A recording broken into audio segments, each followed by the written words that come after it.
অথচ ওই ঘর আপনার টাকার বানানো, ওই খাট আপনার টাকার বানানো, তোশকটাও আপনার টাকার কেনা, কম্বলটাও আপনার টাকার কেনা, বালিশটাও আপনার টাকার কেনা। কি করবে? বলে মসজিদ থেকে ওই লাশের খাটিয়াটা নিয়ে ওর উপরে আমারে আপনারে শোয়া রাখবে। এত ঠান্ডা রাত, অন্যান্য সবাই বলবে এক কাজ করো, বাকি রাতটুকু একটু ঘুমায় নাও, সকালবেলায় লোক আসবে, ঝামেলা। এটাই হায়াত, এটাই জীবন, এটাই বাস্তবতা। আমার আপনার দেহ থেকে যখন রূহ বিচ্ছিন্ন হয়ে যাবে, এই দেহের আর কোনো দাম নাই। এই জন্যই তো বলে লাশ, লা শাইউন ফীহ, যার মধ্যে কিছুই নাই। বলে ওই দেহের তো সব আছে, কিছুই নাই। কি নাই? বলে যেটার কারণে ওই দেহের এত দাম, সেই রূহ আর দেহের সাথে নাই। মানুষের মূল হলো তার রূহ। দেহ এটা হয়তো পচে গলে মাটির সাথে মিশে যাবে, কিন্তু রূহ এটা অবিনশ্বর, এটা কখনো ধ্বংস হবে না। রূহ শুধু জায়গা পরিবর্তন করে। কেন? কারণ রূহ হলো আল্লাহ তাআলার আদেশ। কার আদেশ? জোরে বলেন। আল্লাহ যেমন চিরন্তন, এই রূহ তেমন চিরন্তন। রূহ দেখতে কেমন, ধরতে কেমন, আকার আকৃতি কেমন, রংটা কেমন, এটা মানুষের বোধগম্য হওয়ার মতো যোগ্যতা, ইলম আল্লাহ মানুষকে দেন নাই। যেমন এই রূহ কি জিনিস কোরআনুল কারীমের মধ্যে আসছে। নবীজি সাল্লাল্লাহু আলাইহি ওয়াসাল্লামকে প্রশ্ন করা হয়েছে রূহ কি জিনিস। যখন রাসূল আকরাম সাল্লাল্লাহু আলাইহি ওয়াসাল্লাম তার নবুয়াতির খবর প্রকাশ্যভাবে সবার কাছে জানায়া দিলেন যে আমি তোমাদের কাছে আল্লাহর পক্ষ থেকে প্রেরিত একজন ব্যক্তি, আমি রাসূল, আল্লাহর রাসূল। কাফেররা, বিশেষ করে মক্কার মুশরিক যারা, ইসমাঈল আলাইহিস সালাতু ওয়াস সালাম মক্কায় বসতি স্থাপন করেছেন। ওনার পরে আর কোন নবী নাই মক্কায়, একেবারে শেষ নবী মুহাম্মাদুর রাসূলুল্লাহ সাল্লাল্লাহু আলাইহি ওয়াসাল্লাম। কিন্তু ওনার ভাই ইসহাক আলাইহিস সালাম, ওনার সন্তান ইয়াকুব আলাইহিস সালাম, ইয়াকুব আলাইহিস সালামের 12 সন্তান।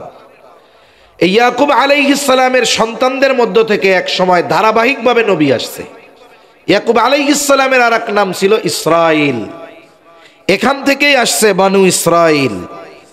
রাসূলুল্লাহ সাল্লাল্লাহু আলাইহি ওয়াসাল্লাম বলেন, বনি ইসরাইল কখনো নবী শূন্য হয় নাই। একেবারে ঈসা আলাইহিস সালাম পর্যন্ত যখনই কোন নবী ইন্তেকাল করছে, আরেকজনের নবুয়ত দিয়ে আল্লাহ তাআলা ওই জায়গাটা পূরণ করে দিয়েছেন। কিন্তু বনু ইসমাঈলের নবী ইসমাঈল আলাইহিস সালামের পরে আর আমার আপনার নবী মুহাম্মাদুর রাসূলুল্লাহ সাল্লাল্লাহু আলাইহি ওয়াসাল্লাম। এই জন্য এই বাচ্চা এক একজনের মুরব্বী এক একজনের কাছে নিয়ে বসান। এদের কিছু বলা যাবে না, যাইতে দেওয়া যাবে না। আবার এক একজনের কাছে এক একজনের নিয়ে বসান, তাহলে সোজা হয়ে যাবে। এক একজন নিয়ে যান, এক একজন বড় মানুষের কাছে একজন একজনের নিয়ে পাশে বসান। আবার যাইতে দেওয়া যাবে না, তাড়াই দেওয়া যাবে না, এক একজন একজনের কাছে নিবেন। আর যদি কেউ কথা বলে, এবার শুনেন, এরা কেউ যদি কথা বলে তাহলে আমরা একটা কাজ করব, যে কথা বলবে হুজুর তো দেখতাছে, ওরে আইনা এই জায়গায় মাইকে বসাই দিব, ভালো হইব না? সবাই রাজি আছেন? আচ্ছা হুজুর একটু খেয়াল করেন, কেউ কথা কয়নি খালি। তাহলে ইসমাঈল আলাইহিস সালাতু ওয়াস সালাম, ওনার পরে আর নবী মুহাম্মাদুর রাসূলুল্লাহ সাল্লাল্লাহু আলাইহি ওয়াসাল্লাম। দেখেন এরা এতটা অজ্ঞ ছিল, কাবার মধ্যে 360 মূর্তির কথা আমরা শুনি না, এর মধ্যে কিন্তু একটা ইব্রাহিম আলাইহিস সালামের নবী ছিল। ওরা দাবি করতো আমরাই ইব্রাহিম আলাইহিস সালামের উত্তরসূরি, আমরাই ঠিক কাম করতেছি। তো ওরা চিন্তা করতো, ওদের ধারণা ছিল যে নবী রাসূল কি মানুষ হইতে পারে, মানে নবী কি মানুষ হইতে পারে। এজন্য ওরা কি বলতো, নবীজি যখন নিজের নবুয়াতির কথা জানাইছেন, ওরা কয় এ মুহাম্মদ আমাদের সাথে চলে, খায়, বাজারে যায়, এবার নবী হয় কেমনে? এজন্য ওরা কি বলে, আল্লাহ তাআলা বলেন, মালি হাদার রাসূল ইয়াকুলুত তাআমা ওয়া ইয়ামশি ফিল আসওয়াক। বলে খায়রে, এ আবার কেমন রাসূল, ইয়াকুলুত তাআম, এ দেখি খাবারও খায়, ওয়া ইয়ামশি ফিল আসওয়াক, এ দেখি আবার বাজারেও যায়, হাঁটাহাঁটি করে, আবার বাজারেও যায়। কি ব্যাপার? এখন নিশ্চিত হওয়া দরকার আসলে সে রাসূল কিনা।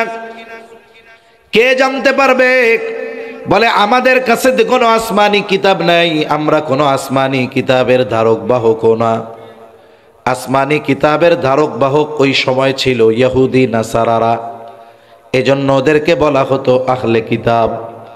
মক্কার সর্দারেরা দুইজন ব্যক্তিকে পাঠায় দিল মদিনায়, যে যাও ওইখানে যে ইহুদি আলেমরা আছে তাদের কাছ থেকে এই বিষয়টা জেনে আসবা, কে নবী হতে পারে। এইবার তারা গিয়ে বলতেছে যে আমাদের মধ্যে একজন ব্যক্তি নিজের নবী দাবি করে, সে আসলে নবী কি নবী নয়, কেমন করে আমরা বুঝতে পারবো? আমাদেরকে একটু শিখিয়ে দাও। এইবার ওই ইহুদি আলেমরা 3টা প্রশ্ন তাদেরকে শিখিয়ে দিয়েছে।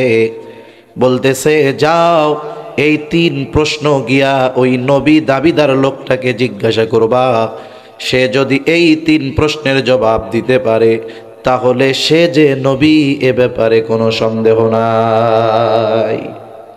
এখন 3 প্রশ্ন নিয়ে তারা নবীজির কাছে হাজির। নবীজির কাছে জিজ্ঞাসা করছে। 1 নাম্বার জিজ্ঞাসা করতেছে রূহের ব্যাপারে, জুলকারনাইন তার ব্যাপারে, আর আসহাবে কাহাফের ব্যাপারে। আর ইহুদি আলেমরা এ ব্যাপারে নিশ্চিত যে এই প্রশ্নগুলোর জবাব একমাত্র সেই দিতে পারবে যার কাছে ওহী নাজিল হয়। আর যার কাছে ওহী নাজিল হয় সে নবী, আর ওহী যদি নাজিল না হয় তাহলে সে নবী না। ওরা এই 3 প্রশ্ন নিয়ে আসছে, নবীজিকে জিজ্ঞাসা করছে। স্বাভাবিকভাবে প্রত্যেক দিন জিবরাইল আলাইহিস সালাম ওহী নিয়ে আসতেছেন। যখন জিজ্ঞাসা করছে নবীজি স্বাভাবিকভাবে বলছেন যে ঠিক আছে আগামীকাল বইলা দিব। এখন আগামীকাল চলে আসছে কিন্তু ওহী আর আসে না। এভাবে তাফসীরের মধ্যে আসছে ওহী আসা বন্ধ প্রায় 15 দিন। একটু চিন্তা করেন তো, এই 15 দিন মক্কার মুশরিকেরা কি আনন্দে ছিল। আমার মনে হয় গোটা মুশরিকেরা আনন্দ করতেছিল যে শেষ, ভুয়া ভুয়া, মনে হয় নবী না। তা আল্লাহ তাআলা এক সময় জিবরাইল আলাইহিস সালামকে প্রশ্নগুলোর জবাব দিয়ে পাঠাইলেন। এর মধ্যে আমাদের জন্য একটা শিক্ষণীয় বিষয়, আল্লাহ রাব্বুল আলামিন এখানে একটা শিক্ষা আমাদের জন্য দিয়ে দিলেন। আল্লাহ তাআলা বলেন ওয়ালা তাকুলান্না লিশাইইন ইন্নী ফাইলুন যালিকা গাদা ইল্লা আইয়াশা আল্লাহ। আল্লাহ রাব্বুল আলামিন বলেন ওয়ালা তাকুলান্না লিশাইইন ইন্নী ফাইলুন যালিকা গাদা, কোন বিষয়ের ব্যাপারে আপনি এমনটা বলবেন না যে আমি এইটা আগামীকাল করব, বরং বলবেন ইল্লা আইয়াশা আল্লাহ, বরং বলবেন আল্লাহ যদি চায় আমি এইটা করব। তার মানে এই আয়াত নাজিল করে আল্লাহ রব্বুল আলামিন শিক্ষা দিলেন আমাদেরকে ভবিষ্যতের যে কোনো কর্ম করার জন্য আমরা সব সময় ইনশাআল্লাহ শব্দ ব্যবহার করব। এই যে 15 দিনের বিলম্ব হয়েছে এর মধ্যে অনেক কারণ আছে। বুজুর্গানে দিন বলেন একটা কারণ হলো এইটা, যখন ওহী আসে নাই। বলেন তো এই না আসার কারণে অমুসলিম যারা, কাফের যারা খুশি হয়েছে না বেজার হয়েছে? 15 দিনে কি পরিমাণ খুশি হয়েছে। এখন 15 দিন পরে তো ওদের খুশি আকাশ চুম্বি। আর যখন আল্লাহ এই প্রশ্নগুলোর জবাব দিয়া পাঠাই দিছে, বিশাল বেলুন পটাশ করে ফুটে গেছে। তার মানে সাথে সাথে যদি আল্লাহ তাআলা জবাব দিয়েই দিতেন তাহলে তাদের কষ্ট যতটা লাগতো, 15 দিন বিলম্ব হয়েছে ঠিক, নবীজি সাল্লাল্লাহু আলাইহি ওয়াসাল্লামের পেরেশানি বাড়ছে ঠিক, কিন্তু ওরা যে কতটা আশাহত হয়েছে এটা কল্পনাও করা যাবে না। ঠিক কিনা বলেন? বিলম্ব হয়েছে ঠিক, কিন্তু ওরা যে আশা করছিল যারে নবী তো নাই, বিশাল আকারে আনন্দের বেলুন ফুটাইছে, জবাব আসছে আর পটাশ করে ফুটে গেছে। মুহূর্তের ভিতরে পুরা আনন্দ মাটি হয়ে গেছে। তাই 3 প্রশ্নের মধ্যে একটা প্রশ্ন, ওয়ায়াসআলুনাকা আনির রূহ, তারা আপনার কাছে জানতে চায়, তারা আপনাকে জিজ্ঞাসা করে রূহ কি জিনিস। আল্লাহ তাআলা বলেন, কুলির রূহু মিন আমরি রাব্বি, আপনি বলেন রূহ হলো আমার রবের আদেশ, আমার রবের প্রত্যাদেশ। তার মানে আমার আপনার হার্ট রক্ত সঞ্চালন করবে কতদিন? বলে রবের আদেশ থাকবে যতদিন। বলে আমার আপনার হার্ট এক সময় রক্ত সঞ্চালন বন্ধ করে দিবে কখন? বলে আমার রবের নির্দেশ হবে যখন। এখন রূহ দেখতে কেমন, আকার কেমন, আকৃতি কেমন? আল্লাহ তাআলা বলে, বান্দা এত কিছু বোঝার মতো জ্ঞান তোমার তো দেওয়া হয় নাই। আল্লাহ তাআলা বলেন, ওয়ামা উতিতুম মিনাল ইলমি ইল্লা কলিলা। যারা ইমানদার, বাস্তবিক অর্থে যারা প্রকৃত মুমিন, এরা কোনো সময় টেনশনে ভোগে না।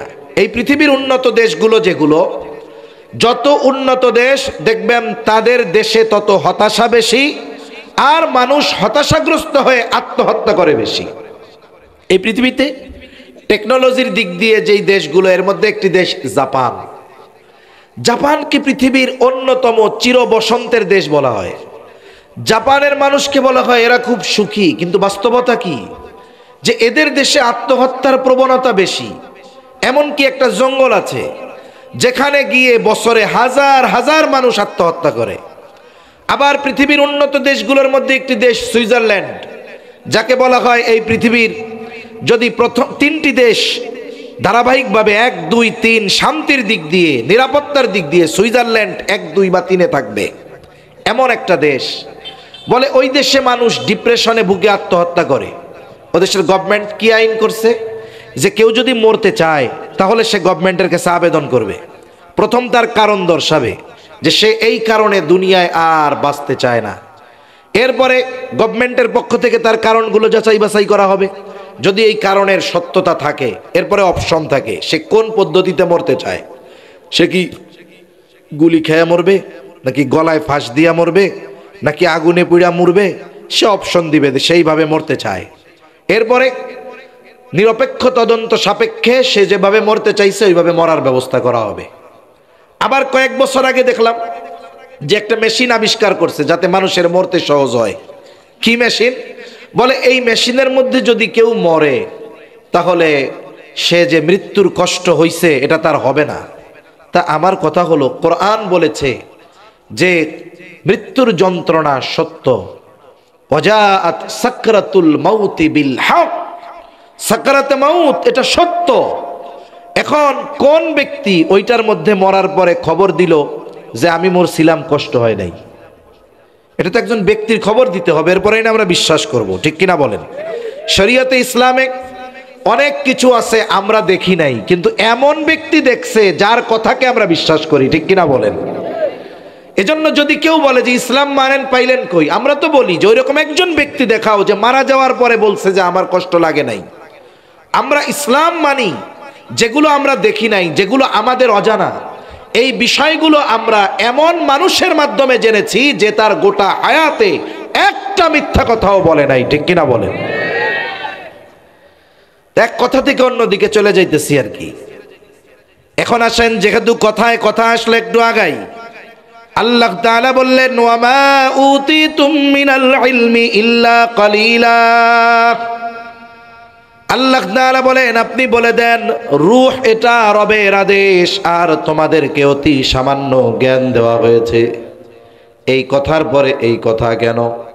প্রথমে আসেন আমরা জানি আমাদের জ্ঞান কতটুকু।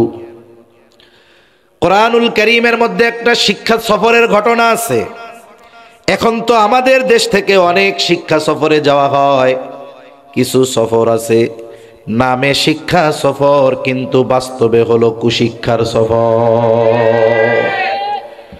সুশিক্ষার সফর কোন সফর? দাওয়াত ও তাবলীগের সফর, চিল্লার সফর, ওমরার সফর, হজের সফর, জ্ঞান অর্জন করার সফর, ঠিক কিনা বলেন? যেসব সফর গোনাহ কেন্দ্রিক, যে ওখানে গেলে গোনাহ হবে অথবা গোনাহকে কেন্দ্র করে সফর, এ ধরনের সফর সুশিক্ষার সফর হতে পারে না। কোরআনুল কারীমে একটা শিক্ষা সফর আছে। খিজির এবং মূসা আলাইহিস সালাম, এই দুইজনের একটা শিক্ষা সফর। খিজির আলাইহিস সালামের কাছে আল্লাহ তাআলা মূসা আলাইহিস সালামকে পাঠিয়েছেন। লম্বা ঘটনা, আমি মূল কথাটা শুধু বলবো আর কি। এখন কেন পাঠাইছে? খিজির আলাইহিস সালামকে আল্লাহ তাআলা জানাইছে। কাহিনী কি? মূসা আলাইহিস সালাম একদিন উম্মতের মধ্যে বয়ান করতেছে। আল্লাহ তাআলা যেই নবীকে যেই এলাকার জন্য পাঠিয়েছেন, ওই এলাকার মধ্যে সবচাইতে বেশি জ্ঞান আল্লাহ তাআলা ওই নবীকে দিয়েছেন, এটা স্বাভাবিক। এখন কি হলো, বয়ানের পরে এক ব্যক্তি জিজ্ঞাসা করতেছে সবচাইতে বড় আলেম কে? তা মূসা আলাইহিস সালাম এই দিক বিবেচনা করে যে ওনার উম্মতের মধ্যে উনি সবচেয়ে বড় আলেম, স্বাভাবিক বিষয়। উনি বলছে আমি সবচাইতে বড় আলেম, এটা ওনার জবাব, স্বাভাবিক। কিন্তু আল্লাহ সুবহানাহু ওয়া তাআলা তিনি চেয়েছেন কি সেটা তিনিই ভালো জানেন। তিনি পাঠাই দিয়েছেন খিজির আলাইহিস সালামের কাছে। তার মানে এই পৃথিবীতে এমনও কিছু জ্ঞান আছে যেগুলো আমাদের জানাই নাই। তা মূসা আলাইহিস সালাম খিজির আলাইহিস সালামের সাথে দেখা, লম্বা কথোপকথনের পর খিজির আলাইহিস সালাম তিনি মূসা আলাইহিস সালামকে সাথী বানাইতে রাজি হইছেন শর্তের আলোকে। এখন দুজনের সফর শুরু। প্রথম সফর কি? নৌকার মধ্যে দুইজনে একটা নৌকায় উঠছে, একটা দরিয়া পাড়ি দিবে, সমুদ্র পাড়ি দিবে। দুইজনে নৌকায় উঠছে। নৌকা যখন চলতেছে মাঝ দরিয়ায়, হঠাৎ দুইজনের চোখে একটা দৃশ্য ধরা পড়লো। দুজনেই দেখতে পেলেন সমুদ্রের মধ্যে উড়ন্ত অবস্থায় একটা পাখি ঠোঁট লাগায়া পানি পান করতেছে। খিজির আলাইহিস সালাম মূসা আলাইহিস সালামকে বলতেছে, ভাই মূসা, এই দৃশ্যটা কি দেখছেন? বলে হ্যাঁ দেখলাম। এইবার মূসা আলাইহিস সালামকে খিজির আলাইহিস সালাম বলে, ভাই আল্লাহ তাআলার জ্ঞান যদি হয় গোটা সমুদ্র পরিমাণ, সেই তুলনায় গোটা সৃষ্টি জগতের জ্ঞানের পরিমাণ ওই পাখির ঠোঁটে লেগে থাকা পানির চাইতেও বেশি নয়।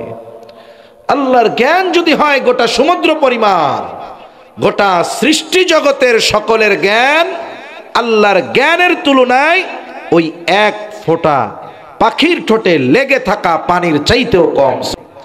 অথচ দেখুন এই জ্ঞান, যেটা তো বন্টন করারও ক্ষমতা নেই, তাহলে আমরা যে কত কম জ্ঞানী, আমাদের অজ্ঞতা যে কত, আমাদের ইলম যে কত কম, এটাও নির্ণয় করার মতো কোনো ক্যালকুলেটর আমাদের কাছে নেই। অথচ এতটুকু জ্ঞান থেকে একটা মানুষ জ্ঞান পাওয়ার পরে সে স্রষ্টার অস্তিত্বে অস্বীকারী হয়ে যায়, এটা আজীব লাগে। আল্লাহ তাআলা বুঝবার তৌফিক দান করেন। তা মূল কথাটা কি, যে দেখুন রূহ যদি দেহ থেকে বের হয় আর কোনো দাম আছে দেহের? এবার কি হবে? আমাকে আপনাকে যথা দ্রুত সম্ভব কবরস্থ করে দিবে। একটা মানুষ যখন মারা যায় সব জায়গায় মাইকের মধ্যে অ্যানাউন্স হয়, অমুক এলাকার অমুক আজ বিকাল 5 ঘটিকায় ইন্তেকাল করিয়াছে, আগামী দিন সকাল 9টায় অমুক স্থানে তার জানাজা অনুষ্ঠিত হবে। সুতরাং ধর্মপ্রাণ সকল মুসলমানদেরকে উক্ত মরহুমের জানাজায় শরীক হওয়ার জন্য বিশেষভাবে অনুরোধ করা গেল। এই প্রচারণার মধ্যে একটা শব্দ বলে, শব্দটা আরবি শব্দ ইন্তেকাল। ইন্তেকাল শব্দের অর্থ হলো স্থানান্তরিত হওয়া। তার মানে চূড়ান্তভাবে নিঃশ্বাস হয়ে যাওয়া নয়, বরং এক জায়গা থেকে আরেক জায়গায় যাওয়া। অনেক সময় হয় না, আপনাদের হাটহাজারিতে মনে করেন যে কোনো একটা ব্যাংকের ব্রাঞ্চ আছে এক বিল্ডিংয়ে, ওইখান থেকে নিয়ে গেছে আর এক বিল্ডিংয়ে। এখন কিছুদিন ওই জায়গায় একটা ব্যানার লাগানো থাকে যে অগ্রণী ব্যাংক হাটহাজারি শাখা অমুক জায়গায় স্থানান্তর করা হয়েছে। তার মানে এখানে ছিল, ওখানে নেওয়া হয়েছে। রূহ শুধু স্থান পরিবর্তন করে, বলে এতকাল এই দেহের সাথে দুনিয়ার জগতে ছিল, এখন চলে গেছে আলমে বরজখ। আলমে বরজখ লোকচক্ষুর অন্তরালের এক জগৎ। হাদিসের মধ্যে আসছে মানুষ শুধু বলে কিয়ামত কিয়ামত কিয়ামত, আরে মানুষের মৃত্যুর সাথে সাথেই তার কিয়ামত শুরু হয়ে যায়। মৃত্যুর থেকে নিয়ে ইয়াউমুল হাসর পর্যন্ত কেউ কেউ এটাকে বলেছেন ছোট কিয়ামত, আর পুনরুত্থান দিবস থেকে যেটা শুরু হবে এটা হবে বড় কিয়ামত। আল্লাহ তাআলা এই নিজাম রেখে দিয়েছেন, আমাদের সকলকে আলমে বরজখের বাসিন্দা হতে হবে। আলমে বরজখে আমাদের থাকতে হবে দীর্ঘকাল, তবে অনন্তকাল নয়। কতকাল থাকতে হবে এর সর্বোচ্চ সময়সীমা জানা যায় না, তবে সর্বনিম্ন সময়সীমা জানা যায়। কারণ আল্লাহ তাআলা কোরআনুল কারীমের মধ্যে জানায় দেন, ইসরাফিল আলাইহিস সালাতু ওয়াস সালামের সিংহায় ফুৎকারের মাধ্যমে এই দুনিয়ায় মানব বসতির ইতি ঘটবে। আল্লাহ তাআলা কোরআনুল কারীমের মধ্যে বলেন, ওয়ানুফিখা ফিস সূরি ফাসাইকা মান ফিস সামাওয়াতি ওয়া মান ফিল আরদি ইল্লা মান শাআল্লাহ। আল্লাহ তাআলা বলেন, প্রথমবার সিংহায় ফুৎকারের পর ফাসাইকা মান ফিস সামাওয়াতি ওয়া মান ফিল আরদ ইল্লা মান শাআল্লাহ। আসমান জমিনের মাঝে যত প্রাণী আছে, যত প্রাণ আছে, আল্লাহ তাআলা যেগুলো চান সেগুলো ছাড়া ইসরাফিল আলাইহিস সালামের সিংহায় ফুৎকারের মাধ্যমে সকলে অজ্ঞান হয়ে যাবে। তাফসীরে ইবনে কাসীরের মধ্যে এসেছে, সকলে প্রথমে অজ্ঞান হবে, এরপরে সবার মৃত্যু ঘটবে। মৃত্যুর মাধ্যমে এই পৃথিবীর সর্বশেষ মানুষটাও আলমে বরজখের বাসিন্দা হয়ে যাবে। একটা মানুষ সর্বনিম্নকাল আলমে বরজখে অবস্থান করবে, এর মেয়াদ কত সময়? বলে দ্বিতীয়বার সিংহায় ফুৎকার যখন দেওয়া হবে আবার পুনরুত্থান শুরু হয়ে যাবে। বলে এই সময় পর্যন্ত এটা হলো আলমে বরজখের সর্বনিম্ন সময়। তার মানে দুই সিংহায় ফুৎকারের মধ্যবর্তী সময়কালটা হলো আলমে বরজখে অবস্থানের সর্বনিম্ন মেয়াদকাল। তাহলে দ্বিতীয়বার সিংহায় ফুৎকার দেওয়া হবে কত সময় পর? হাদিসের আলোকে তাফসীরের মধ্যে এসেছে, প্রথম সিংহায় ফুৎকারের পর কমপক্ষে 40,000 বছর পরে দ্বিতীয়বার সিংহায় ফুৎকার দেওয়া হবে। এই দৃষ্টিকোণ থেকে সর্বশেষ যেই মানুষটা এই পৃথিবী থেকে বিদায় নেবে তাকেও কমপক্ষে 40,000 বছর আলমে বরজখে অবস্থান করা লাগবে। পুনরায় সিংহায় ফুৎকারের মাধ্যমে মানুষকে পুনরুত্থিত করা হবে। আল্লাহ তাআলা বলেন, সুম্মা নুফিখা ফীহি উখরা ফাইযা হুম কিয়ামুন ইয়ানজুরুন। আল্লাহ তাআলা জানায় দেন, অতঃপর সিংহায় ফুৎকার দেওয়া হবে দ্বিতীয়বার। প্রত্যেকে তার অবস্থান স্থল থেকে উঠে দাঁড়িয়ে যাবে, তাকায় দেখতে থাকবে কি হচ্ছে এগুলো। চোখের সামনে দেখবে একেবারে কিচ্ছু নাই, ওইটাও আল্লাহ তাআলা আবার তার জায়গা থেকে উঠায় ফেলেছেন। কোরআনুল কারীমের মধ্যে আল্লাহ তাআলা সূরা ইয়াসিনের মধ্যে বলেন, ওয়ানুফিখা ফিস সূরি ফাইযা হুম মিনাল আজদাসি ইলা রাব্বিহিম ইয়ানসিলুন। আল্লাহ তাআলা বলেন, এখানে দ্বিতীয়বার সিংহায় ফুৎকার উদ্দেশ্য। দ্বিতীয়বার সিংহায় ফুৎকারের পর প্রত্যেককে তার অবস্থান স্থল থেকে উঠায়া দেওয়া হবে। শুধু তাই না, ইলা রাব্বিহিম ইয়ানসিলুন, প্রত্যেকেই তাদের রবের দিকে ছুটতে থাকবে। তার মানে মানুষেরা উঠবে, দেখবে কি হচ্ছে, ছুটতে থাকবে রবের দিকে। কিয়ামতের ময়দানে সবাই উঠে গেল। বলে ওই জায়গায় এখনো বিচার শুরু হয় নাই, কাউকে জাহান্নাম দেখানো হয় নাই, জাহান্নামে নেওয়াও হয় নাই। বলে শুধুমাত্র উঠবার পর মানুষ কতটা চিন্তিত ভীত থাকবে। নবীজি সাল্লাল্লাহু আলাইহি ওয়াসাল্লাম বলেন, কিয়ামতের দিন সকলে বিবস্ত্র অবস্থায় উঠবে, কারো গায়ে কোনো পোশাক থাকবে না। আয়েশা সিদ্দিকা রাদিয়াল্লাহু তাআলা আনহা বলেন, ইয়া রাসূলুল্লাহ, মানুষেরা কি লজ্জা পাবে না? একজন কি আরেকজনের দিকে তাকাবে না? নবীজি বলেন, ও আয়েশা, মানুষ এতটা চিন্তিত ভীত থাকবে যে একজন আরেকজনের দিকে তাকানোর কথা চিন্তাও করবে না। মানুষের অবস্থা আলমে বরজখে কেমন হবে?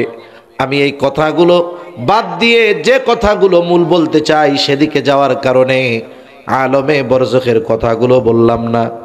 আলমে বরজখে যারা শাস্তি ভোগ করবে ওরা মনে করবে এটাই মনে হয় জাহান্নাম, আর যারা আলমে বরজখে শান্তিতে থাকবে ওরা মনে করবে এটাই মনে হয় জান্নাত। চিন্তা করেন, ওই মানুষগুলো যখন হাসরের ময়দানে উঠবে, যারা মনে করতেছিল কবর জগৎ এটা ছিল জাহান্নাম, হাসরের ময়দানে উঠার পর ওরাও মনে করবে আমরা মনে হয় কবর জগতে ঘুমায়াছিলাম। হাসরের ময়দানের চিন্তা তাদেরকে আলমে বরজখের আযাবের কথা ভুলাইয়া দিবে। কি বলবে তারা? আল্লাহ তাআলা বলেন, ক্বালু ইয়া ওয়াইলানা মান বাআসানা মিন মারকাদিনা হাযা মা ওয়া'আদার রাহমানু ওয়া সাদাকাল মুরসালুন। ওই মানুষেরা বলবে, হায় দুর্ভোগ, কে আমাদেরকে আমাদের অবস্থান স্থল থেকে জাগায়া দিল? মান বাআসানা, কে আমাদের জাগায়া দিল? তার মানে জাগায় কারে? বলে যে ঘুমায়া থাকে তাকে। আপনি সজাগ মানুষের জীবনেও জাগাইতে পারবেন না। ওরে ডাকবেন, দেখবেন ওর কম্বল আর মুড়ি দেয়। কিন্তু যে ঘুমিয়ে থাকে আপনি তারে 2 ডাক দিন, লাভ দিয়ে উঠে যাবে। তার মানে ওরা মনে করবে কবর জগতে আলমে বরজখে ওরা ঘুমায়া ছিল, অথচ ছিল আযাবে। আযাবটা ওই সময় কেমন মনে হইতেছিল? জাহান্নামের মতো। কিন্তু হাসরের ময়দানে উঠে ওরা কি বলবে? হায় রে, আমরা ঘুমায়াছিলাম, কে আমাদেরকে ঘুম থেকে জাগায়া দিল? এবার মুমিনরা অথবা ফেরেশতারা বলবে, হাদা মা ওয়া'আদার রহমান, এটাই হলো দয়াময়ের সেই প্রতিশ্রুত দিবস, যেই দিবসের এক নাম হলো ইয়াউমুল হাসর। ওই দিন সকলকে একত্রিত করা হবে। ওই দিনের এক নাম হলো ইয়াউমুল জাযা, প্রতিদান দিবস। কেন? বলে ওই দিন মানুষকে তার দুনিয়ার কর্মের পূর্ণ প্রতিদান দেওয়া হবে। এই কিয়ামত বা বিচার দিবস যদি কায়েম না হয়, তাহলে তো দুনিয়ায় যারা ইমানদার, আল্লাহর ভয়ে গুনাহ করে না, এদেরকে ঠকানো হইল। কিন্তু আল্লাহ কি কাউকে ঠকান? জোরে বলেন, ঠকান? এই দুনিয়ায় যেই মানুষগুলো আল্লাহকে ভয় করে জান্নাত পাওয়ার আশায়, জাহান্নাম থেকে বাঁচার আশায় এই দুনিয়ার পাপাচার অনাচার থেকে বেঁচে থেকেছে, অন্যায় হয়ে যাবে এই জন্য দুনিয়ার ভোগ বিলাস থেকে দূরে থাকছে, যে না কোনো পাপ করা যাবে না, সরে থাকতে হবে, পাপ থেকে বাঁচতে হবে। তাহলে যদি হাসর কায়েম না হয়, মানুষ মরার পর যদি ওটাই শেষ হয়ে যায়, তাইলে এই মানুষগুলো তো দুনিয়ায় ক্ষতিগ্রস্ত হয়ে গেল, লাভ লস হয়ে গেল তাদের। আল্লাহ তাআলা লস করাবেন না।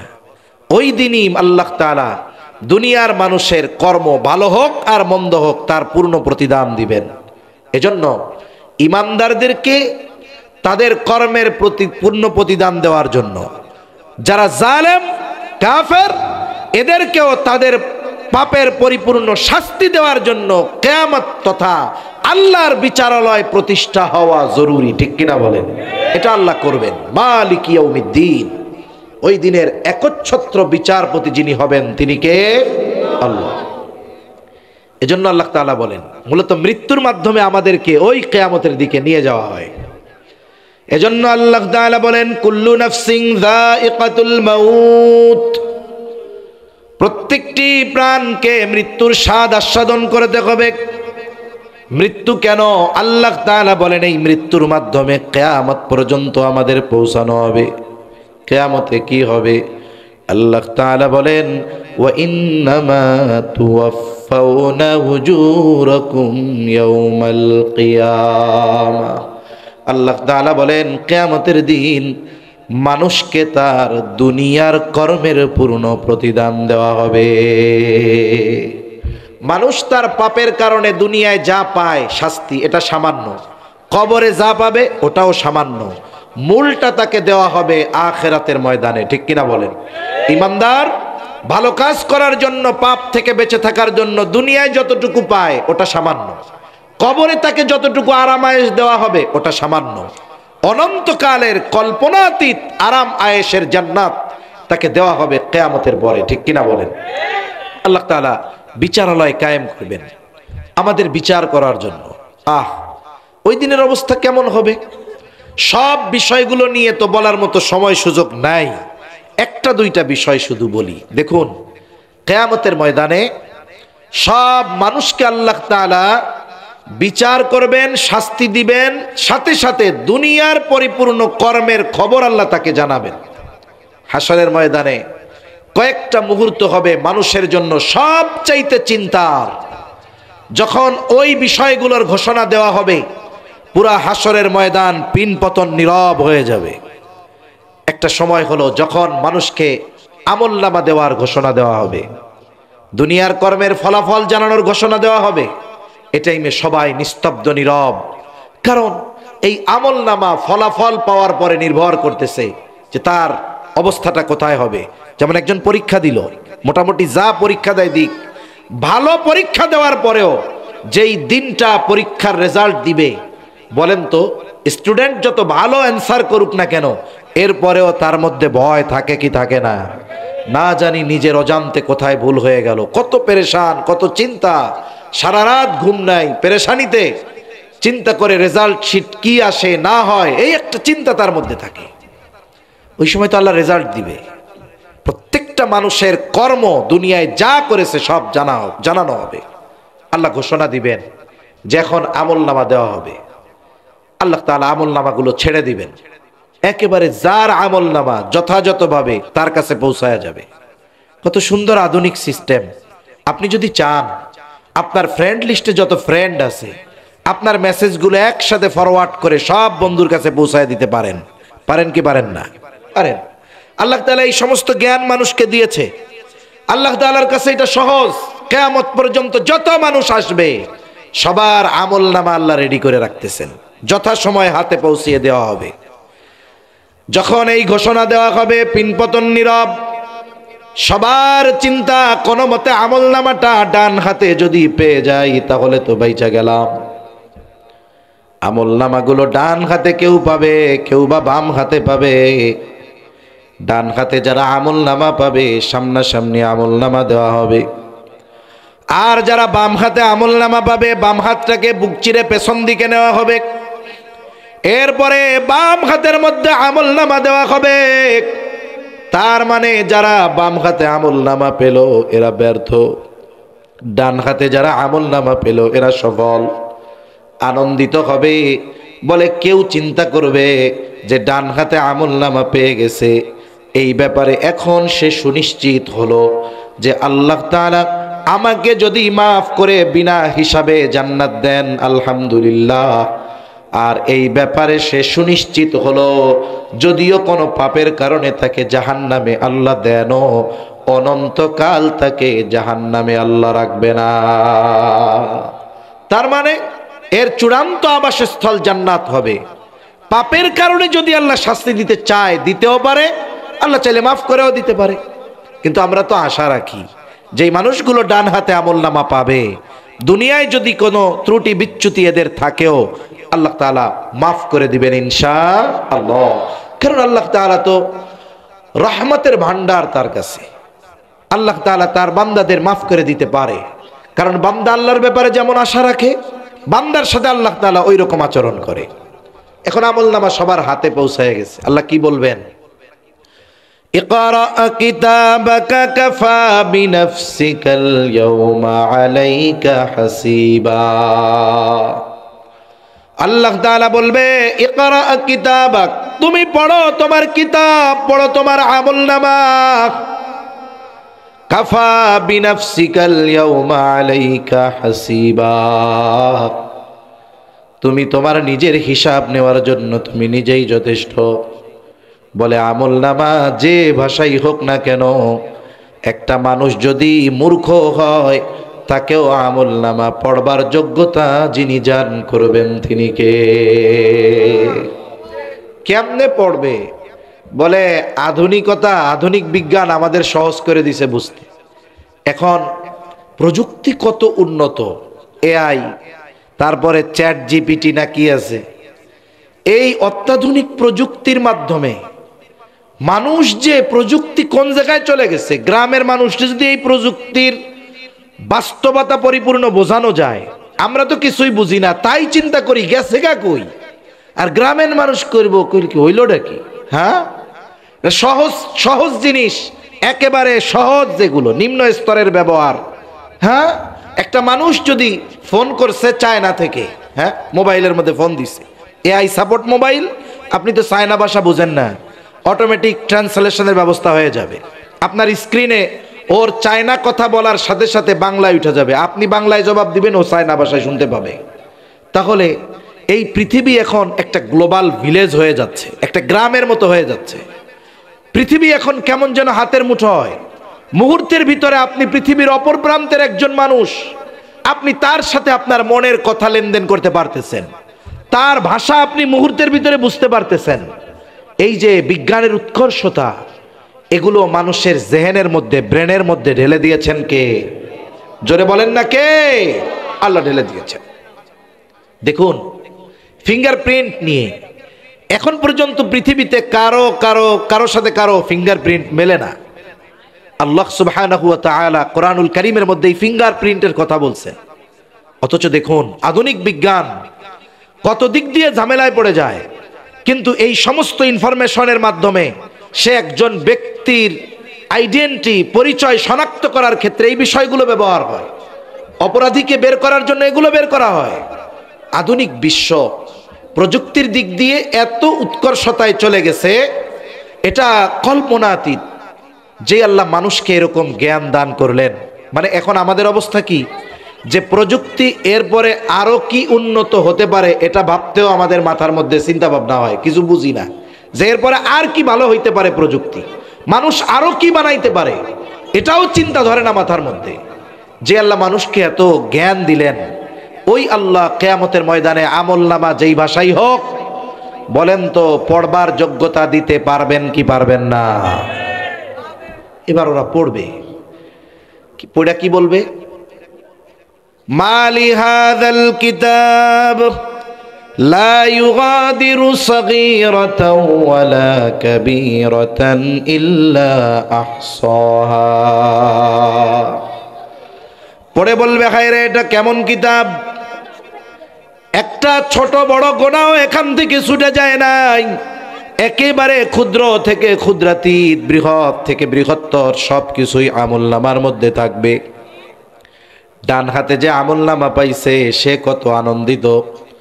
আল্লাহ তাআলা কোরআনুল কারীমের মধ্যে বলেন, ফাআম্মা মান উতিয়া কিতাবাহু বিয়ামিনিহি ফায়াকুলু হাউমু ইকরাউ কিতাবিয়া ইন্নী যানানতু আন্নী মুলাকিন হিসাবিয়া। আমি আসলে 1 ঘন্টা প্রায় কথা বলতেছি, আমার 1 ঘন্টার কথা সব আপনাদের বলা বা মনে রাখা উদ্দেশ্য না। আমি শুধু 2-1টা কথা শুধু আপনারা যেন একটু নিজেদের ব্রেনে নেন, আপনাদের চিন্তার খোরাক যেন হয়, আমি এতটুকু কথাই বলবো আমার কথা শেষের দিকে। এখন ডান হাতে যে আমলনামা পেল সে তো সফল। কিয়ামতের ময়দানে তার অভিব্যক্তি কেমন হবে? ও আমলনামাটা পেয়ে এত খুশি হবে, সে কি বলবে? অন্যান্যদেরকে ডেকে বলবে, ফায়াকুলু হাউমু ইকরাউ কিতাবিয়া, এই তো আমার আমলনামা, এই তো আমার কিতাব, তোমরা পড়ো আমার আমলনামা।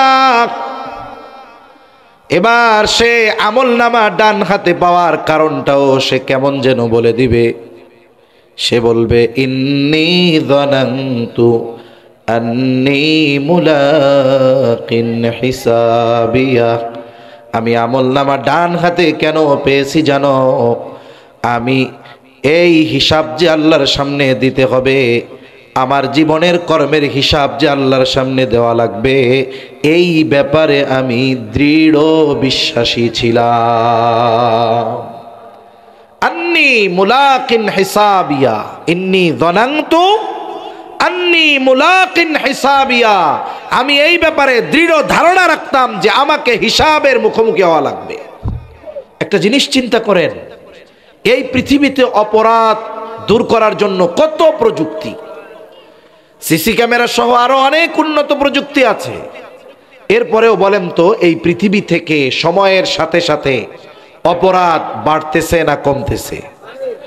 একটা মানুষের যত সময় তার মনুষ্যত্বের পরিবর্তন না হবে, আল্লাহর কসম, তার চিন্তার পরিবর্তন যতক্ষণ না হবে ততক্ষণ পর্যন্ত তার মধ্যে পরিপূর্ণ মনুষ্যত্ব প্রবেশ করবে না।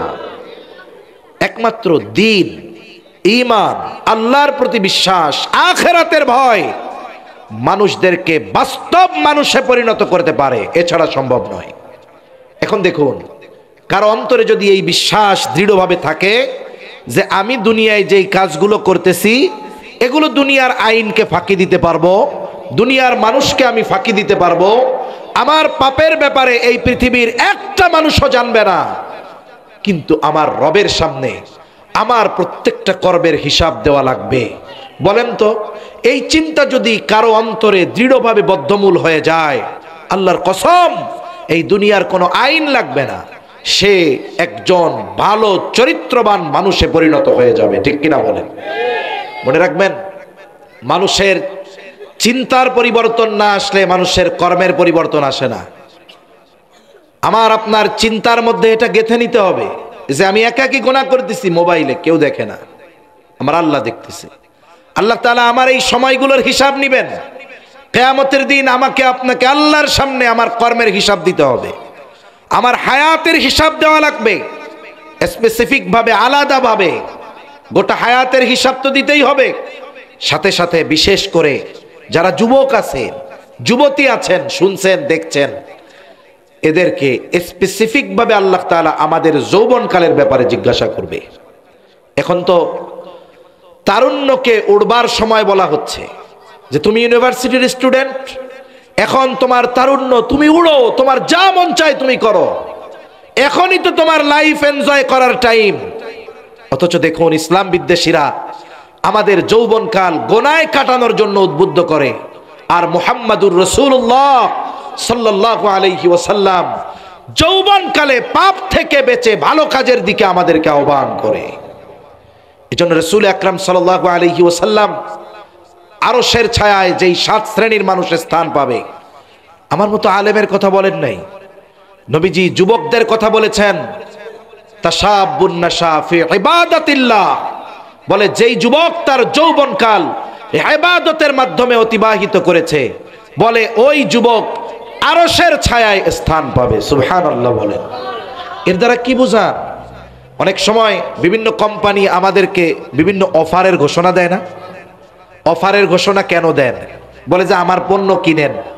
এখন ডাইরেক্ট পণ্য কিনতে বললে তো 10 জনে কিনবে না, কিন্তু যখন অফার ঘোষণা দেয় যে এই পণ্যটা কিনলে লটারি আছে, র্যাফেল ড্র আছে, কুপন কিনতে পারবেন, পুরস্কার পাবেন, এ কথার দ্বারা এটাই বোঝায় যে তুমি আমার পণ্যটা কিনো।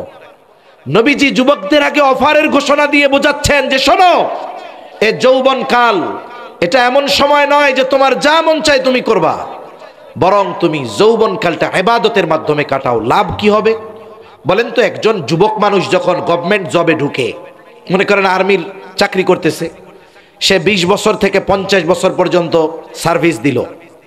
এই যে তার যৌবনকাল, একেবারে জীবনের সবচাইতে যেই সময়টা তার মধ্যে স্পিরিট ছিল, এটা সে গভর্নমেন্ট জব করে কাটাইছে, সার্ভিস দিয়ে কাটিয়েছে। সে যদি যথাযথভাবে তার দায়িত্ব পালন করে 50 বছরে যখন সে অবসরে যাবে, বলেন তো গভর্নমেন্ট তারে কি খালি হাতে পাঠিয়ে দিবে নাকি? তাকে হিউজ পরিমাণ টাকা দিবে, সাথে সাথে প্রতি মাসে তার যে বেসিক বেতনটা ওই সময় থাকবে, এটা তাকে পেনশন হিসাবে দেওয়া হবে। তাহলে বোঝা গেল কর্মকালীন সময় যদি সে যথাযথভাবে কর্ম করে, বৃদ্ধকালীন সময় বৈশা বৈশা ফ্যাসিলিটি পাবে। হাদিসের মধ্যে আসছে, কোনো ব্যক্তি যদি সুস্থ অবস্থায় কোনো আমল ধারাবাহিকভাবে করে, এখন অসুস্থ হয়ে গেছে, বুড়া হয়ে গেছে, করতে পারে না, আগে নফল ইবাদত করতো, রোজা রাখতো কন্টিনিউ, এখন সে বার্ধক্যে উপনীত হয়ে গেছে, করতে পারে না, কিন্তু তার আফসোস, আহারে সুস্থ যখন ছিলাম, যুবক যখন ছিলাম, তখন আমরা কত কিছু করেছি, এখন তো পারতেছি না। এই যে এটারও দাম আল্লাহ তাআলার কাছে অনেক। এই জন্য কি হবে বলে, কিয়ামতের ওই দুনিয়ার ওই বার্ধক্যকালীন সময় আল্লাহ সুবহানাহু ওয়া তাআলা ওই ব্যক্তিকে সুস্থকালীন সময়ে যৌবনকালে যেই ইবাদতগুলা করত, ওই ইবাদতের সমপরিমাণ সওয়াব না কইরাই আল্লাহ রাব্বুল আলামিন তাকে দিয়ে দিবে। সুবহানাল্লাহ বলেন। একটু জিনিস চিন্তা করে দেখেন যে আমাদের অবস্থা কোথায় গেল। অথচ আমরা এই যৌবনকালটাকে আমরা গুনার জন্য নির্ধারণ করে দিয়েছি। আমরা মনে করি আমরা যখন বৃদ্ধ হয়ে যাব তখন আমরা ইবাদত করব। আমি একটা লেখা আপনাদের একটু পড়ে শোনাবো, একটু শুনেন। অনেক যুবক ভাই আছেন, আমরা তো 18 বছরের আগ পর্যন্ত মনে করি এটারে ফিডারে খাওয়াইতে হবে, এটা কিশোর, এটা যখন অপরাধ করে তখন 18 বছর বয়সের কম হওয়ার কারণে গুরুতর অপরাধটাও তার জন্য লঘু অপরাধে পরিণত হয়ে যায়, ঠিক কিনা বলেন? কিন্তু মনে রাখতে হবে, ইসলামের সলিউশন হলো, একটা ছেলে সর্বশেষ প্রাপ্তবয়স্ক হওয়ার সময়সীমা হলো আরবি হিসাবে 15 বছর, এটা ইংরেজি হিসাবে হয় 14 বছর 7 মাস।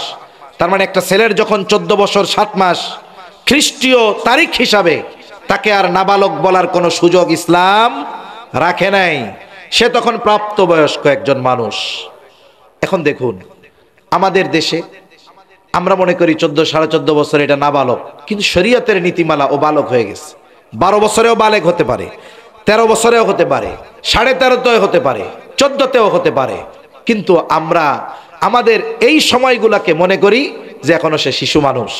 কিন্তু ইসলাম যাদের হাতে বিজয় হয়েছে, রাসূল আকরাম সাল্লাল্লাহু আলাইহি ওয়াসাল্লাম যখন দাওয়াত দিয়েছেন, মুসলমান যারা ছিল প্রথম অবস্থায় 50 বছরের উপরে বয়স ছিল অল্প কয়েকজনের, এরপরে 35-এর উপরে ছিল তার চেয়ে একটু বেশি।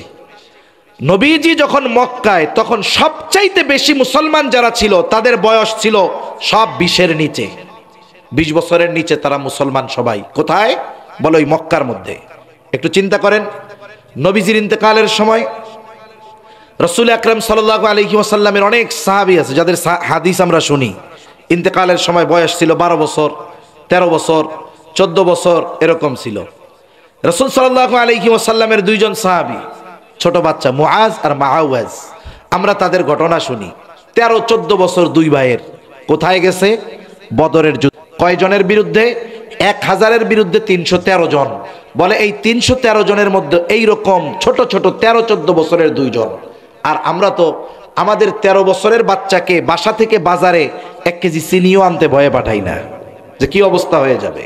অথচ চিন্তা করেন, মুহাম্মদ বিন কাসেম এই উপমহাদেশে আসছে, বয়স ছিল তার 17 বছর, সেনাপতি হিসাবে আসছিলেন। রাসূল আকরাম সাল্লাল্লাহু আলাইহি ওয়াসাল্লামের নাতি বলা হয় ওসামা ইবনে যায়েদ রাদিয়াল্লাহু তাআলা আন। হায় হায়, 16-17 বছর বয়সে তাকে একটা সেনাবাহিনীর প্রধান বানায় দেওয়া হয়েছে।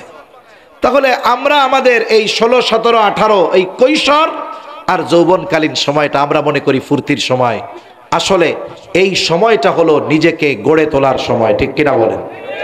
এজন্য এই চিন্তা আমাদের রাখতে হবে।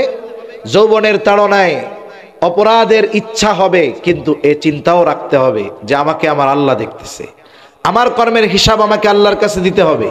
শয়তান বলবে একটু গোনা করেই ফেল, একটু স্বাদ নে, 2 দিন পরে তওবা করে ফেলিস। এই চিন্তা করে যারা গোনার দিকে অগ্রসর হবে, আস্তে আস্তে এক সময় পাপ থেকে ফিরে আসা তাদের জন্য কঠিন হবে, ঠিক কিনা বলেন? আমি যে কথা বলতেছিলাম, যে ডান হাতে আমলনামা যিনি পাবেন কিয়ামতের ময়দানে, উনি পাওয়ার এই একটা কারণে উনি বলবে, ইন্নী যানানতু আন্নী মুলাকিন হিসাবিয়া, আমি এই ব্যাপারে দৃঢ় ধারণা রাখতাম, বিশ্বাস রাখতাম যে আমাকে আমার কর্মের হিসাব কার সামনে দেওয়া লাগবে। সূরা কিয়ামা খুলে, ওই সূরা খুলেন হাক্কা, দেখেন এরপরে একটা কথাই তার আছে যে আমি এই ব্যাপারে দৃঢ় বিশ্বাসী যে আমার কর্মের হিসাব আল্লাহর সামনে দেওয়া লাগবে। তার মানে যেই ব্যক্তি তার জীবনের কর্মের হিসাব আল্লাহর সামনে দেওয়া লাগবে এই চিন্তা করবে, তার বাকি সব কর্ম আশা করা যায় ভালো হয়ে যাবে। আবার যে বাম হাতে আমলনামা পাবে, কি আফসোস করবে। কেউ ক্ষমতা পেয়ে বাহাদুরি করে, কেউ সম্পদের বাহাদুরি করে, কেউ সন্তানের বাহাদুরি করে। বাম হাতে আমলনামা পাওয়া ব্যক্তি বলবে, ওয়া আম্মা মান উতিয়া কিতাবাহু বিশিমালিহি ফায়াকুলু ইয়া লাইতানি লাম উতা কিতাবিয়া ওয়া লাম আদরি মা হিসাবিয়া ইয়া লাইতাহা কানাতিল কাদিয়া মা আগনা আন্নি মালিয়া হালাকা আন্নি সুলতানিয়া। বাম হাতে আমলনামা পাওয়া ব্যক্তি বলবে, ইন্নী যানানতু আন্নি, সে বলবে হায় দুর্ভোগ, ইয়া লাইতানি লাম উতা কিতাবিয়া, আমি যদি আমার এই কিতাব না পাইতাম কতই না ভালো হতো, আমি যদি আমার হিসাবটা না জানতাম কতই না ভালো হতো। ওয়া আম্মা মান উতিয়া কিতাবাহু বিশিমালি ফায়াকুলু ইয়া লাইতানি লাম উতা কিতাবিয়া ওয়া লাম আদরি মা হিসাবিয়া। এবার সে আফসোস করবে দুনিয়ার পাওয়ারের, ক্ষমতার, টাকা পয়সার। সে প্রথমে বলবে ইয়া লাইতাহা কানাতিল কাদিয়া, ওই যে প্রথমবার একবার বলেছিলাম ওই মৃত্যুই যদি আমার চূড়ান্ত মৃত্যু হতো কতই না ভালো হতো। মা আগনা আন্নি মালিয়া, হায়রে আমার কত সম্পদ ছিল, আমার সম্পদ আমার কোনো কাজে আসলো না। হালাকা আন্নি সুলতানিয়া, আমার রাজত্ব, আমার ক্ষমতা আমারে শেষ করে দিল। এবার আল্লাহ তাআলার পক্ষ থেকে বলা হবে খুযুহু ফাগুল্লুহু সুম্মাল জাহিমা সাল্লুহু সুম্মা ফি সিলসিলাতিন যারউহা সাবউনা যিরাআন ফাসলুকু। আফসোস যতই করুক কাজ হবে না। আল্লাহ তাআলা বলবেন ওরে ধর, জাহান্নামের মধ্যে নিক্ষেপ কর। এজন্য সম্মানিত উপস্থিতি, হাসরের ময়দানে আমার আপনার জীবনের আমলনামা ফাইলটা যেন বাম হাতে না পাওয়া লাগে। বাম হাতে আমলনামা পাওয়ার অনেক কারণ, কিন্তু ডান হাতে পাওয়ার জন্য একটা চিন্তা, যে দুনিয়ার কেউ আমার কর্মের ব্যাপারে না জানুক। জানেন কে? কারো কাছে হিসাব না দেওয়া লাগুক, দিতে হবে কার কাছে? এই চিন্তা আমার আপনার অন্তরে ঢুকে যাবে, আমার আপনার আখিরাত সুন্দর হয়ে যাবে ইনশাআল্লাহ।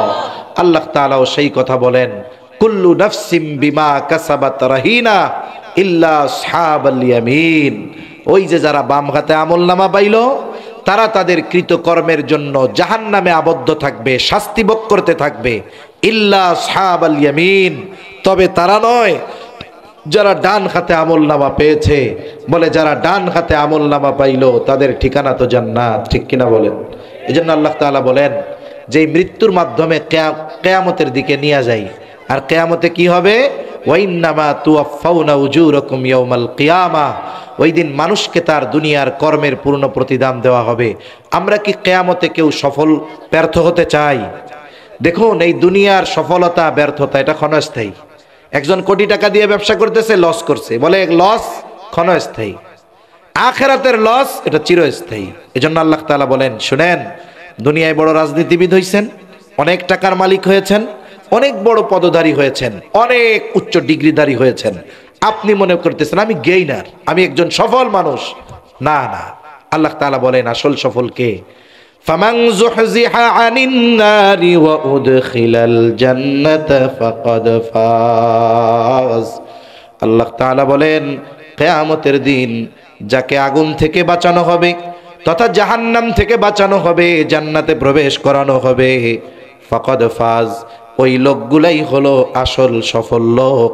আর সফল হবে কারা? বলে ডান হাতে আমলনামা পাবে যারা। ডান হাতে আমলনামা পাবে কারা? বলে আল্লাহর সামনে হিসাবের চিন্তা অন্তরে রাখে যারা। আল্লাহ তাআলা বলেন এ দুনিয়ার হায়াত মাতাউল গুরুর, এটা একেবারে ধোকার এক বস্তু। দুনিয়া কি বলেন তো? ধোকার এক বস্তু। দুনিয়ায় কেউ কোনো দিন পেয়ে পরিতৃপ্ত হতে পারে নাই। একমাত্র আখিরাতের সফলতা আমাদেরকে পরিপূর্ণ তৃপ্ত করবে। এজন্য সম্মানিত উপস্থিতি, আজকের কথা হলো আমরা সব সময় এই চিন্তা রাখবো, দুনিয়ার সকলকে ফাঁকি দেওয়া গেলেও ফাঁকি দেওয়া যাবে না কাকে? আমি দুনিয়ায় যা করি কারো সামনে হিসাব দেওয়া না লাগলেও দিতে হবে কার সামনে? এ বিশ্বাস আছে আমাদের সবার?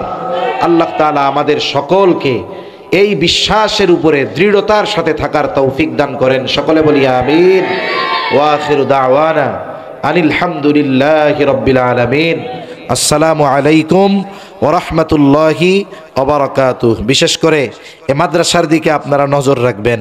আমাদের প্রিয় বড় ভাই আলমগীর বিন কবির ভাই খুব পরিশ্রম করে, মেহনত করে, কত ঝড় ঝাপটা গেছে, আলহামদুলিল্লাহ কত সুন্দর এক পরিবেশ হইছে। দোয়ার মাধ্যমে আপনারা এই মাদ্রাসাকে সবসময় স্মরণে রাখবেন। আল্লাহ তাআলা তৌফিক দান করেন, বলি আমিন। আল্লাহুম্মা সাল্লি আলা মুহাম্মাদিন ওয়া আলা আলি মুহাম্মাদ কামা সাল্লাইতা আলা ইব্রাহিম ওয়া আলা আলি ইব্রাহিম ইন্নাকা হামিদুম মাজিদ। اللهم بارك على محمد وعلى آل محمد كما باركت على إبراهيم وعلى آل إبراهيم إنك حميد مجيد. الحمد لله رب العالمين والعاقبة للمتقين، الصلاة والسلام على خير خلقه محمد وعلى آله وأصحابه أجمعين. ربنا ظلمنا أنفسنا وإن لم تغفر لنا وترحمنا لنكونن من الخاسرين.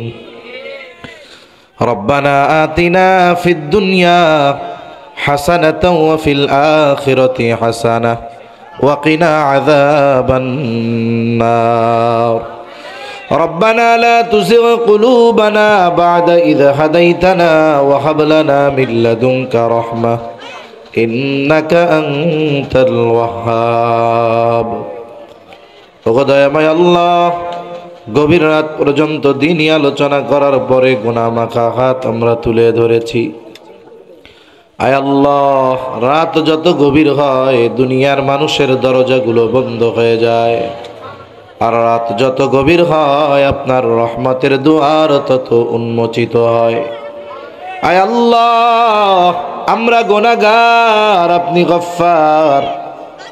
আমরা গুনাহ করতে ভালোবাসি, আপনি ক্ষমা করতে ভালোবাসেন। আল্লাহ, আপনি আপনার গফুর, গফফার, রহিম, রহমান নামের ওসিলায় যে যেখান থেকে হাত উঁচু করেছে আমাদের বিগত জীবনের সব ধরনের গুনাহগুলো মাফ করে দেন। আয় আল্লাহ, আমাদের আত্মীয় স্বজন যে যেখানে আছে মাফ করে দেন। যারা দুনিয়া ছেড়ে চলে গেছে মাফ করে কবরগুলো জান্নাতের টুকরো বানায়া দেন। রব্বুল আলামিন, আশেপাশে যত কবরস্থান আছে আল্লাহ, সকল কবরবাসীর কবরগুলো জান্নাতের টুকরো আপনি বানায়া দেন। রব্বুল আলামিন, অনেকে অসুস্থ আছে আল্লাহ, সুস্থতা দান করেন। আল্লাহ রব্বুল আলামিন, জালেমের জুলুম থেকে এই দেশবাসীকে হেফাজত করার জন্য যেই সমস্ত তরুণ যুবকেরা বুকের তাজা রক্ত ঢেলে দিয়েছে আল্লাহ, তাদের শাহাদাতের মর্যাদা দান করেন। আয় আল্লাহ, যারা অসুস্থ আছে তাদেরকে আপনি পরিপূর্ণ সুস্থতা দান করেন। রব্বুল আলামিন, খাস করে তামাম দুনিয়ার মুসলমানদের জানমাল আপনি হেফাজত করেন। আল্লাহ, আয় আল্লাহ, জালেমগুলাকে হেদায়েত দিয়া দেন। হেদায়েত যদি না থাকে তাদের ব্যাপারে আপনি আসমানি ফয়সালা নেন। রব্বুল আলামিন, অভাবীর অভাব দূর করে দেন। ঋণগ্রস্তের ঋণ পরিশোধের তৌফিক আল্লাহ আপনি দিয়ে দেন। হারাম হালাল বেঁচে চলার তৌফিক দিয়ে দেন। যারা বেকার আছে হালাল কর্মসংস্থানের ব্যবস্থা করে দেন। আয় আল্লাহ, আমাদেরকে বরকতময় প্রশস্ত রিজিক আল্লাহ আপনি দান করেন। রব্বুল আলামিন, খাস করে মাওলা আমাদের সকলকে বারবার মক্কা মদিনা জিয়ারত করার তৌফিক আল্লাহ আপনি দিয়ে দেন। রব্বুল আলামিন, তামাম দুনিয়ার মুসলমানদের এক হওয়ার তৌফিক দিয়ে দেন। আয় আল্লাহ, খাস করে আমাদের দেশের উপরে আপনি খাস রহমত নাজিল করেন। আসমানি জমিনি সকল প্রকার বালা মুসিবত থেকে হেফাজত করেন। আয় আল্লাহ, যারা ইসলাম নিয়ে দেশ নিয়ে ষড়যন্ত্রে লিপ্ত আল্লাহ, তাদের সকল প্রকার ষড়যন্ত্র চক্রান্তকে আপনি ধ্বংস করে দেন। রব্বুল আলামিন, দ্বীনের ব্যাপারে, দেশের ব্যাপারে দল মত নির্বিশেষে আমাদের সকলকে ঐক্যবদ্ধ থাকার তৌফিক আল্লাহ আপনি দান করেন। রব্বুল আলামিন, কার মনে কি চাওয়া জানি না, সকলের মনের নেক চাওয়া নেক আশা কবুল করে নেন। আয় আল্লাহ, আমাদেরকে বরকতময় প্রশস্ত রিজিক দান করেন, মানসিক প্রশান্তি দান করেন, শারীরিক সুস্থতা দান করেন। আয় আল্লাহ, পারিবারিক শান্তি দান করেন। আয় আল্লাহ, খাস করে আমাদের মধ্যে হয়তো অনেকের মা বাবা দুনিয়া ছেড়ে অন্ধকার গহীন কবরে চলে গেছে। আল্লাহ, মা বাবা কত বড় নেয়ামত, যার নাই সে বোঝে মা বাবা কত বড় নেয়ামত। অনেকে হয়তো নিজের হাতে মোহাম্মদের মা বাবাকে কবরে শোয়া রাখছে। আল্লাহ, আয় আল্লাহ, দুনিয়ার অপর প্রান্তে আমেরিকার খবর মুহূর্তের ভিতরে পাওয়া যায়, দেখা যায়। 3 হাত মাটির নিচে মোহাব্বতের মা বাবার কবরের খবর জানা যায় না, দেখা যায় না। আয় আল্লাহ, গুনার কারণে যদি কারো মা বাবার কবরে আযাব হয়, আমাদের মধ্যে যাকে পছন্দ, যার আমল পছন্দ, তার আমলের ওসিলায় ওই মা বাবার কবরের আযাব আল্লাহ আপনি মাফ করে দেন। কবরগুলো জান্নাতের টুকরো বানায় দেন। কিয়ামতের দিন হিসাব সহজ করে জান্নাতের ব্যবস্থা আপনি করে দিয়েন। যাদের মা বাবা বেঁচে আছে সুস্থ দীর্ঘ অনেক হায়াত দিয়ে দেন আল্লাহ। যাদের সন্তান অবাধ্য আছে সন্তানগুলোকে আপনি বাধ্য করে দেন। আমাদের স্ত্রী সন্তান আমাদের জন্য চক্ষু শীতলকারী হিসাবে কবুলের মঞ্জুর করে নেন। আয় আল্লাহ, মা বোনদের কবুল করেন, পর্দানিশীন বানায় দেন। 5 ওয়াক্ত নামাজ যথাযথভাবে আদায় করার তৌফিক আল্লাহ আপনি দিয়ে দেন। রব্বুল আলামিন সকল প্রকার পাপাচার, অনাচার, অশ্লীলতা থেকে আমাদের বেঁচে থাকার তৌফিক দিয়ে দেন আল্লাহ। আয় আল্লাহ, মোবাইলের ফিতনা, ইন্টারনেটের ফিতনা, নারীর ফিতনা, দাজ্জালের ফিতনা, কবরের ফিতনা, সকল প্রকার ফিতনা থেকে আল্লাহ আপনি আমাদেরকে হেফাজত করেন। আমাদের অন্তর আপনার এবং আপনার হাবিবের মোহাব্বত দিয়ে ভরপুর করে দেন আল্লাহ। লোভ, হিংসা, অহংকার মুক্ত হৃদয় দান করেন আল্লাহ। আপনার মোহাব্বত, আপনার ভয় দিয়ে আমাদের অন্তর আপনি ভরপুর করে দেন। হে আল্লাহ, অনেকে দোয়া চেয়েছি, যে যে উদ্দেশ্যে দোয়া চেয়েছে আল্লাহ সকলের মনের নেক চাওয়া, নেক আশা কবুল করেন। খাস করে আল্লাহ প্রিয় ভাই আলমগীর বিন কবির ভাইয়ের প্রতিষ্ঠিত এই মাদ্রাসা আপনি কবুলের মঞ্জুর করে নেন। ওস্তাদ ছাত্র যারা আছে কবুল করে নেন আল্লাহ। যে যেভাবে প্রতিষ্ঠানে সহযোগিতা করে সকলের সকল প্রকার সাহায্য সহযোগিতা কবুলের মঞ্জুর করে নেন। এই মাদ্রাসা সহ তামাম দুনিয়ার সকল মাদ্রাসা সকল ষড়যন্ত্র চক্রান্ত থেকে হেফাজত করেন। খাস করে মাওলা অনেক প্রবাসী ভাইয়েরা আছে, দোয়া চেয়েছে আল্লাহ, এই প্রবাসী ভাইদের কবুলের মঞ্জুর করে নেন। ঈমান আমলের সাথে রাখেন, সুস্থতার সাথে, স্বাবলম্বিতার সাথে পুনরায় মায়ের কোলে ফিরে আসার তৌফিক আল্লাহ আপনি দিয়ে দেন রব্বুল আলামিন। এই দুনিয়া ছেড়ে একদিন আমাদের সকলকে চলে যেতে হবে। কখন মালাকুল মাউত মৃত্যুর পয়গাম নিয়ে হাজির হয় বলা যায় না।